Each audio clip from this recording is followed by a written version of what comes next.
A few weeks ago, an independent journalist uploaded a video online. It showed several daycares in Minnesota that looked completely abandoned, with inactive storefronts and no children in sight. Yet, according to state records, these very centers were receiving millions of dollars in government funding. Within days, the federal government stepped in. The Department of Health and Human Services froze $185 million in federal child care funding specifically designated for Minnesota. The reaction quickly stretched beyond the state border. Federal officials rolled out a new nationwide policy requiring every single state to provide physical receipts or photo evidence before they receive another child care payment. State officials immediately pushed back. Governor Tim Walz and other local leaders argued the federal government was relying on a single social media video to score political points and choke off a vital public program. But while the politicians argue, the freeze is taking an immediate toll on the ground.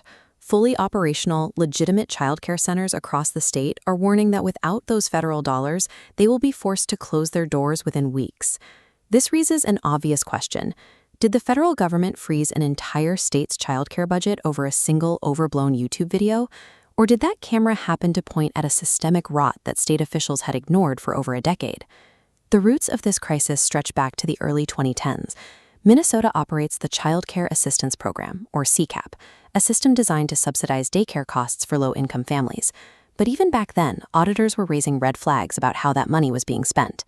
This animated diagram illustrates how the fraud functioned. Corrupt providers would open a daycare center and bill the state for what investigators called ghost children, kids who were enrolled on official paperwork but never actually walked through the doors. The numbers were staggering. By 2019, auditors were looking into claims that CCAP fraud was draining $100 million every year. State units tried to crack down, but faced severe internal roadblocks. Fraud investigation teams were undermined, restricted from coordinating with law enforcement, and eventually disbanded. Investigators who tried to close suspicious centers often found themselves paralyzed. State officials were hesitant to aggressively enforce regulations because they faced threats of lawsuits. Because many of the suspect centers were tied to specific immigrant networks, regulators feared being publicly labeled as discriminatory or Islamophobic. By allowing these localized daycare scams to continue unabated, the state left a massive vulnerability wide open. A network of criminals now possessed a tested, fully operational billing infrastructure, waiting for the right moment to expand. That moment arrived in early 2020. The COVID-19 pandemic forced schools to close their doors, cutting off millions of children from their daily school lunches. To prevent a hunger crisis, the federal government stepped in. The United States Department of Agriculture waived its strict nutrition regulations, allowing independent restaurants and newly formed nonprofits to distribute food and claim federal reimbursements. A Minnesota nonprofit called Feeding Our Future, led by Amy Bach, saw this waiver and adapted the same methods used in the daycare scams. They stopped billing for fake children and began billing for fake meals. This chart shows the explosion in state meal reimbursements. Before 2020, claims hovered at a steady baseline. Then, as Feeding Our Future entered, claims spiked nearly vertically. In months, the organization claimed to have served 91 million meals, siphoning over $250 million. That money never bought food for needy children. Instead, the criminals laundered the funds through a maze of shell companies to buy commercial real estate, expensive luxury vehicles, and overseas properties. Because the state failed to dismantle the early daycare fraud, a highly localized scam successfully and rapidly metastasized.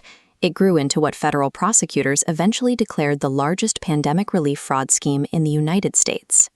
The fallout from Feeding Our Future is still unfolding. The scheme has resulted in over 60 federal convictions so far, with law enforcement continuing to execute search warrants and raids across Minneapolis. But investigators quickly realized the same fraudulent techniques were spreading elsewhere. The billing tactics used to claim fake meals have been expanded into at least 14 high-risk Medicaid-funded programs, including disability support and housing stabilization. This flowchart visualizes the spread. What started as a point of failure in the CCAP program grew into Feeding Our Future and has now splintered into dozens of vulnerable Medicaid, autism, and housing services. The financial stakes have shifted from millions to billions. Federal prosecutors are now examining the $18 billion Minnesota spent on 14 specific Medicaid programs since 2018, estimating that fraud may have drained half of that total. As a result, Governor Walz is now facing intense federal audits and congressional oversight hearings, which brings us back to the present day. The federal government recently froze $185 million in state funding because a decade of unchecked theft has completely destroyed their trust in Minnesota's ability to police its own checkbook. When a system is drained by fraudsters, the damage lands on the people it was built to protect.